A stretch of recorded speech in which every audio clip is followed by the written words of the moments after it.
कराची में फिरोजाबाद में कार सवार अफराद को हिरासत करने का मामला हल हो गया। दोनों फरीकैन के दरमियान सुलह हो गई। पुलिस ने यह दावा कर दिया है झगड़ा गाड़ी को ओवरटेक करने पर हुआ था। पुलिस हुकाम ने यह कहना है और गाड़ी को नुकसान को दोनों फरीकैन बाहमी तौर पर बर्दाश्त करेंगे। कराची का इलाका है फिरोजाबाद, जहां कल एक वाकया पेश आया था, जहां कार सवार अफराद को हिरासत करने का एक मामला हुआ था जो हल हो गया है। दोनों फरीकैन के दरमियान सुलह हो गई है। पुलिस सुलह का दावा कर रही है। झगड़ा गाड़ी को ओवरटेक करने पर हुआ था। कराची में फिरोजाबाद में कार सवार अफराद को हिरासत करने का मामला हल हो गया। दोनों फरीकैन के दरमियान सुलह हो गई।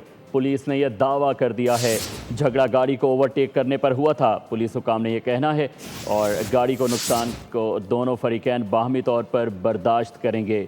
कराची का इलाका है फिरोजाबाद, जहां कल एक वाकया पेश आया था, जहां कार सवार अफराद को हिरासत करने का एक मामला हुआ था जो हल हो गया है। दोनों फरीकैन के दरमियान सुलह हो गई है। पुलिस सुलह का दावा कर रही है। झगड़ा गाड़ी को ओवरटेक करने पर हुआ था।